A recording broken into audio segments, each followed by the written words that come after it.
Kita awali cerita kali ini dengan Xiaoyan yang sedang menginterogasi Han Peng. Nampak sosok Han Peng kesakitan setelah dibakar oleh api jantung hati milik Xiaoyan. Di sisi yang lain, Xiaoyan pun memandangi sosok Han Peng yang kesakitan. Han Peng pun bertanya kepada Xiaoyan, "Xiaoyan, apa yang ingin kau lakukan? Langsung saja bunuh saja aku," ucapnya. "Aku cuma ingin tahu tempat aula jiwa mengurung guruku," ucap Xiaoyan. Mendengarkan ucapan dari Xiaoyan, Han Peng pun malah tertawa. "Hahaha, kau hanya mimpi saja," ucapnya. Ledekan dari Han Peng itu membuat Xiaoyan pun marah, lalu dia pun membakar arwah dari Han Peng. Han Peng pun kesakitan dan memohon ampun kepada Xiaoyan. "Ini adalah kesempatan terakhirmu. Kesabaranku tidak banyak lagi," ucap Xiaoyan. "Aku beritahu kau tempat Yao Chen dikurung dan kau lepaskan aku dan biarkan aku pergi," ucap Han Peng. "Kau tidak berhak untuk tawar-menawar denganku," ucap Xiaoyan. Berhenti," ucap Han Peng. "Akan kukatakan, kota Ming wilayah barat dataran tengah, aula jiwa memiliki cabang di sana, Yao Chen dikurung di sana," ucapnya. Namun cabang itu dijaga oleh Honorable Elder tingkat Dojun dan beberapa pengawal yang lainnya. Mendengarkan penjelasan dari Han Peng, Xiaoyan pun mengingat sesuatu. Xiaoyan pun bergumam dalam hatinya, kalau begitu pastinya kekuatan jiwa yang sangat menakutkan hari itu adalah milik dari tetua Dojun. Sementara itu di sisi yang lain, roh Han Peng pun dimasukkan kembali ke dalam botol giok. Xiaoyan pun bergumam dalam hatinya, jika dia dapat menaklukkan api pembakaran 3000, ada kemungkinan dia bisa menyelamatkan gurunya. 3 hari telah berlalu. Di depan pondok kediaman Xiaoyan, nampak 2 orang sedang menunggu, yaitu Han Sue dan Han Yue. Nampak kedua kakak beradik itu saling menyapa. Nampak kakak beradik itu sedang menunggu kehadiran Xiaoyan, namun kehadiran Xiaoyan tak muncul-muncul. Akhirnya Han Yue pun memutuskan untuk berjalan-jalan diikuti oleh Han Sue. Lalu Han Sue pun bertanya kepada Han Yue, "Sudah 3 hari kenapa masih belum keluar?" ucap Han Sue. "Dia sudah terluka parah sebelumnya." "Kak, apa yang terjadi sesuatu pada Xiaoyan?" ucap Han Sue. "Jarang melihatmu begitu peduli pada seseorang," ucap Han Yue. "Suer, jangan-jangan kau menyukai Xiaoyan kan?" "Kak, kau sembarangan bicara apa? Baru berapa lama aku mengenalnya," ucap Han Sue. Di sisi yang lain, Han Yue pun hanya menghela napas. "Kakak hanya ingin mengingatkanmu, Xiaoyan memang terampil, tapi pria seperti itu sulit untuk bertahan hanya untuk satu wanita. Selain itu, dia punya gadis yang disukainya," ucap Han Yue. Untuk sejenak Han Sue pun termenung. "Apa gadis itu juga seterampil dia?" ucapnya. Lalu Han Yue pun menjelaskan kepada Han Sue, tidak hanya terampil saja, bahkan urutan 3 teratas di daftar peringkat akademi dalam juga tidak bisa bertahan dalam 10 putaran, ucapnya. Umurnya lebih muda dari Xiaoyan. Bakat kultivasi seperti itu sudah hampir setara dengan siluman, ucap Han Yue. Tiba-tiba keduanya dikejutkan oleh suara pintu yang terbuka. Rupanya Xiaoyan telah keluar dari meditasinya. Han Sue pun langsung menghampiri Xiaoyan. "Xiaoyan, kau sudah pulih," ucapnya. Melihat kakak beradik itu ada di hadapannya, Xiaoyan pun langsung menghampirinya. Han Yue pun bertanya kepada Xiaoyan, "Bagaimana dengan lukamu?" ucapnya. "Hampir sembuh sepenuhnya," ucap Xiaoyan. "Ayo pergi, jangan biarkan Paman Han menunggu lebih lama," ucap Xiaoyan. Lalu Xin pun beralih ke sebuah tempat, yaitu altar pertarungan batu kuno di kota Tianbei. Ini adalah sebuah tempat sakral di kota Tianbei untuk melakukan pertarungan antar klan. Nampak beberapa ahli dari kota Tianbei pun telah muncul, tak terkecuali dari klan Hong. Klan Hong sendiri dipimpin oleh Penatua Hong Li, memimpin para ahli dari klan Hong. Tiba-tiba Hong Li pun melihat beberapa sosok yang muncul. Rupanya itu adalah Han Qi dan beberapa anggota dari klan Han. Xiaoyan berada di barisan itu, di belakang Han Qi dan kedua putrinya, Han Yue dan Han Sue. "Patriark Han, akhirnya kau datang juga. Aku pikir hari ini kau tidak akan bertanding," ucap Hong Li. Patriark Hong berpikir terlalu banyak, karena keluarga Hong telah menjaga perdamaian 10 tahun dengan keluarga Han. Tentu saja aku harus datang, kalau tidak malah mengecewakan niat baik dari keluarga Hong, ucap Patriark Han. Di sisi yang lain, Han Yue pun berbisik kepada Xiaoyan menjelaskan kalau itu adalah patriark dari klan Hong. "Takutnya niat baik tidak diterima malah kehilangan putri," ucap Hong Li sambil tertawa. "Hahaha, namun jangan khawatir, keluarga Hong sangat toleransi terhadap menantu," ucapnya. "Ayah, jangan berbasa-basi lagi. Aku tidak punya banyak waktu, akhiri pertandingan ini secepatnya," ucap Hong Cheng. Lalu dia pun melesat.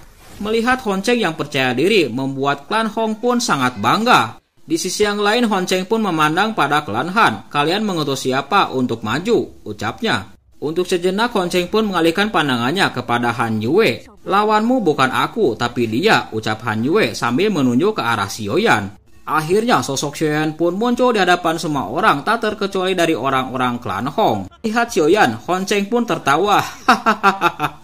Biar kau mau mencari kambing hitam, sebaiknya cari yang layak, ucapnya. Sementara itu di sisi yang lain, Xiaoyan pun telah melesat untuk menghadapi Hon Cheng. Kemunculan Xiaoyan membuat para bawahan dari klan Hong mencibir. Melihat sosok Xiaoyan, Hong Li pun bergumam dalam hatinya, keluarga Han tidak mungkin sembarangan mencari kambing hitam. Pada pertandingan seperti ini, bukankah bisa melawan Jin Er? Hong Li pun bertanya kepada sosok penatua petir angin. Apakah Jin Er bisa mengalahkan dia? Ucap Hong Li. Ada ilmu jurus tempur dari Papiliun Petir Angin. Orang segenerasi yang bisa mengalahkan dia mungkin ada di dataran tengah, ucap penatua itu. Tapi belum pernah muncul di kota Tianbei, ucapnya. Karena Ketua Yun sudah berkata demikian, aku juga ingin melihat setelah bocah itu dikalahkan seberapa jeleknya ekspresi Hanci, ucap Hong Li. Hon Cheng pun melihat sosok Xiaoyan. Hei bocah, sebutkan namamu. Aku hanya orang biasa, namaku Xiaoyan, tidak setenar tuan muda Hong Cheng. Tidak kusangka keluarga Han mengutus orang biasa untuk bertanding denganku. Hei bocah, ku berikan waktu 10 detik untuk memikirkannya. Kau pergi sendiri atau aku membuatmu cacat lalu ku lempar keluar, ucap Hong Cheng. Tidak perlu 10 detik, sebaiknya langsung saja, ucap Xiaoyan. Karena kau sendiri mencari mati, maka jangan salahkan aku, ucap Hong Cheng. Lalu dia pun mengeluarkan doci petirnya. Itu adalah atribut doci petir, gumam Xiaoyan. Bocah bisa dikalahkan olehku juga termasuk kehormatan bagimu, ucap Hong Cheng.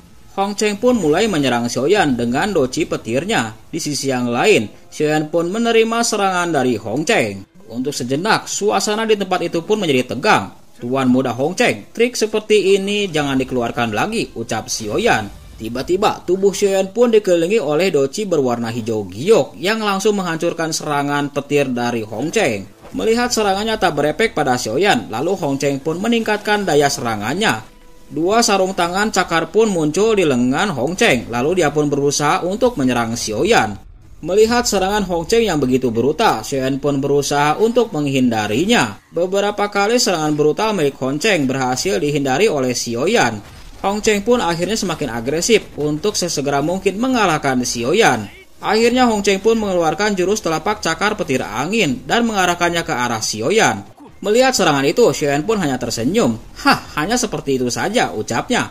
Akhirnya Xiaoyan pun mengumpulkan semangat docinya dan memukulkan otadik smash ke arah Hong Cheng. Akibat bentrokan itu, Xiaoyan pun mundur 2 langkah, sementara itu di sisi yang lain, Hong Cheng pun mundur 10 langkah lebih. Xiaoyan pun mencibir. Sedikit kekuatan petir itu ingin menyakitiku, ucapnya.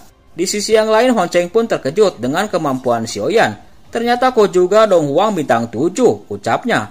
Kekuatan Xiaoyan yang ditampilkan itu membuat kaget semua orang, tak terkecuali dari para anggota klan Hong. Hong Li pun dibuat kaget. Apa sebenarnya asal-usul bocah itu? Tapi kenapa aku belum pernah mendengar nama Xiaoyan di dataran tengah, ucap Hong Li. Dataran tengah sangatlah luas, tidak tahu ada berapa banyak orang hebat yang tidak diketahui, sangat wajar jika tidak tahu, ucap Cheng Yun. Kembali ke pertarungan Xiaoyan pun mencibir Hong Cheng. Tidak mudah untuk mengalahkanku, sebaiknya kau jangan berhayal dulu, ucapnya. Mendengar ucapan itu, Hong Cheng pun menjadi marah. Hei bocah, kau yang mencari mati sendiri, hari ini akan kutunjukkan ilmu rahasia Papiliun Petir Angin, ucapnya. Setelah ucapan dari Hong Cheng itu, tiba-tiba fluktuasi doci petir pun sangat kuat muncul di hadapan semua orang. Seketika, doci milik Hong Cheng pun naik melebihi level Dong Huang tingkat 7. Setelah menggunakan teknik dari Papiliun Petir Angin, kekuatan semangat doci dari Hong Cheng pun meningkat. Tiba-tiba Hong Cheng pun mengeluarkan sebuah senjata rahasia berbentuk palu yang diselimuti oleh petir. Penampilan Hong Cheng itu tak luput dari pandangan semua orang tak terkecuali Xiaoyan. Itu adalah Dong Huang bintang 8 atau 9, ucap mereka semua. Di sisi klan Hong, Hong Li pun berkata, dapat memaksa Jin Er menggunakan ilmu rahasia ini, bocah itu memang hebat. Namun, hanya sampai di sini saja, ucapnya. Sementara itu di tempat yang lain, Xiaoyan pun mengeluarkan senjatanya yaitu Suan Besar. Melihat senjata yang dikeluarkan Xiaoyan, Hong Cheng pun mencibir, hei bocah, buka matamu dan lihat baik-baik, ucapnya. Melihat Hong Cheng yang akan menyerang, Xiaoyan pun telah bersiap dengan langkah 3000 petirnya. Akhirnya pertarungan sengit pun terjadi antara Xiaoyan versus Hong Cheng. Hong Cheng melakukan serangan sangat agresif dengan kekuatan palu petirnya. Sementara itu di sisi yang lain, Xiaoyan pun hanya menghindari serangan petir dari Hong Cheng. Rupanya Hong Cheng menggunakan teknik langkah 3000 petir pemula untuk menghadapi Xiaoyan. Di sisi yang lain, Xiaoyan yang pandai menggunakan teknik spiritualnya dapat mengatasi serangan dari Hong Cheng. Akibatnya Hong Cheng pun menjadi kaget bagaimana dia bisa mengimbangi kecepatan dari langkah 3000 petir. Hong Cheng pun menyadari kalau teknik itu ada batasnya, dia pun berusaha untuk menyerang kembali Xiaoyan. Hong Cheng pun mengeluarkan teknik palu petir penghancur untuk menghadapi Xiaoyan. Setelah Hong Cheng melakukan teknik itu, tiba-tiba muncullah beberapa petir yang melesat menyerang Xiaoyan. Jumlah petir yang menyerang Xiaoyan itu cukup banyak dan ganas, sehingga membuat Xiaoyan pun kewalahan. Xiaoyan pun berusaha untuk menghindari serangan itu dengan langkah 3000 petirnya. Serangan teknik pamungkas dari Hong Cheng itu membuat Xiaoyan pun kewalahan. Dia pun berusaha untuk menghindari serangan dari petir Hong Cheng. Akhirnya Xiaoyan pun menggunakan suan besarnya untuk meladeni serangan petir dari Hong Cheng. Sementara itu di tempat yang lain, melihat posisi Xiaoyan yang terdesak, Hong Cheng pun memutuskan untuk menyerang sesegera mungkin. Hong Cheng pun menggunakan palu petir penghancur untuk menghancurkan Xiaoyan. Sementara itu di tempat yang lain, posisi Xiaoyan pun semakin kritis akibat serangan brutal dari Hong Cheng. Beberapa kilat petir pun langsung menyambar ke tubuh Xiaoyan. Melayang di udara, Hong Cheng pun melihat Xiaoyan yang terdesak, lalu dia pun mencibir. "Kulihat bagaimana kau akan menghindarinya," ucapnya. Ucapan dari Hong Cheng itu membuat Xiaoyan pun menjadi marah. "Hanya kekuatan angin dan petir, untuk apa berlaga?" ucapnya. Dalam kekesalannya itu, akhirnya Xiaoyan pun melemparkan suan besarnya. "Teknik pemecah tsunami," ucap Xiaoyan. Pilar itu pun langsung melesat menyerang tubuh dari Hong Cheng. Akibat dari serangan itu, teknik doti petir yang dimiliki oleh Hong Cheng pun menghilang. Setelah berhasil mematahkan serangan dari Hong Cheng, Xiaoyan pun berjalan sambil membawa suan besarnya. Xiaoyan pun berkata kepada Hong Cheng, "Hah, ini adalah strategimu," ucapnya. "Aku memandangmu terlalu tinggi." Sejenak Xiaoyan pun terdiam. "Jika hanya seperti ini strategimu, maka selanjutnya gantian aku saja," ucapnya. Setelah ucapannya itu, tiba-tiba semangat Xiaoyan pun meningkat. Dia mengaktifkan 3 perubahan api misterius. Ketika Xiaoyan menggunakan teknik perubahan api misterius, membuat semua orang pun menjadi kaget. "Ini adalah api surgawi," ucap beberapa orang. Hong Li pun menjadi kaget, dari mana asal bocah ini, bisa-bisanya kemampuannya begitu kuat. Sementara itu di sisi yang lain, ketika Xiaoyan menggunakan teknik perubahan 3 api misterius, dia pun menjadi kaget. "Apakah ini adalah penghalang di atas puncak Donghuang?" gumam Xiaoyan. Melihat kejadian itu, Xiaoyan pun berpikir untuk berpeluang memasuki tingkat Dojong. Di tempat yang lain, Hong Li pun sangat cemas. Kali ini takutnya Qin Er akan kalah, gumamnya. Di tempat yang lain, Hong Cheng pun panik. Bajingan ini bisa-bisanya menyembunyikan kemampuannya.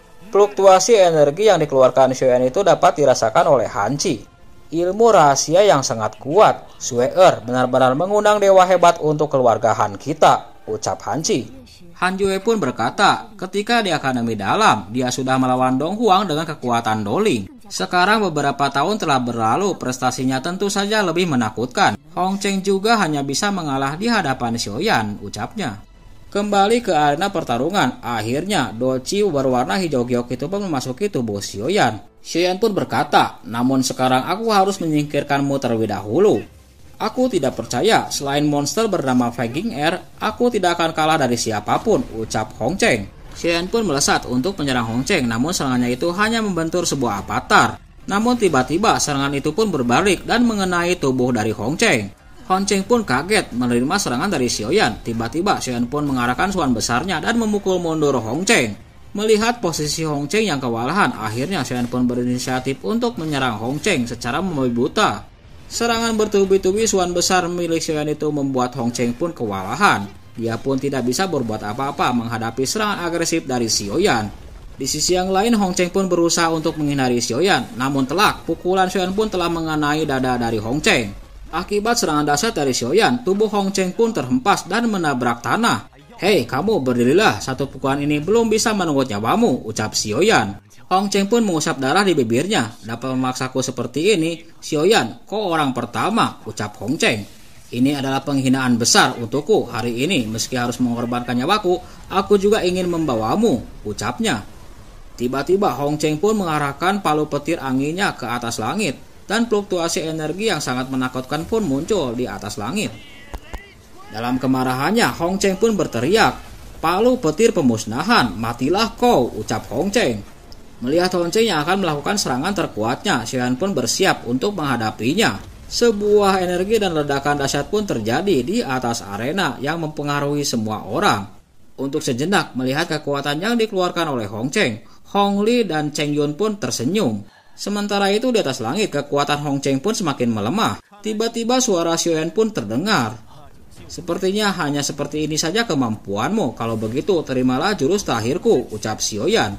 Akhirnya sosok Xiaoyan pun muncul di belakang Hong Cheng. Xiaoyan pun menggunakan teknik 6 tubuh menyatu untuk mengakhiri pertarungannya dengan Hong Cheng. Akibat serangan brutal dari Xiaoyan, akhirnya tubuh Hong Cheng pun ambruk dan terjatuh. Sebelum Hong Cheng sadar, Suan besar sudah tepat ada di atas kepalanya. Hong Cheng pun berteriak, "Aku mengaku kalah." Akhirnya Suan besar milik Xiaoyan itu berhenti di hadapan Hong Cheng. Kekalahan Hong Cheng dari Xiaoyan membuat kaget semua orang, tak terkecuali 2 klan. Han Chi pun bergumam dalam hatinya, pemuda ini benar-benar hebat. Sementara itu di sisi Han Chi, Han Yue dan Han Sue pun merasa senang atas kemenangan dari Xiaoyan. Setelah kemenangan Xiaoyan atas Hong Cheng, seketika tempat itu pun menjadi gaduh atas sorakan-sorakan. Di tempat yang lain, Hong Li pun tidak percaya kalau anaknya dikalahkan oleh Xiaoyan. Setelah berhasil mengalahkan Hong Cheng, Xiaoyan pun berbalik untuk meninggalkan Hong Cheng. Namun di sisi yang lain, Hong Cheng pun licik untuk menghabisi nyawa Xiaoyan dengan senjata rahasia. "Sialan, mana mungkin aku kalah dengan seorang biasa sepertimu," ucap Hong Cheng. Hong Cheng pun menembakkan senjata rahasia, namun senjata itu hanya menembus sebuah avatar. Hong Cheng pun kaget, itu adalah langkah 3000 petir. Tiba-tiba sosok Xiaoyan pun muncul di belakang Hong Cheng. Akhirnya Xiaoyan pun memukul tubuh Hong Cheng hingga Hong Cheng pun tidak berdaya dan akhirnya terjatuh.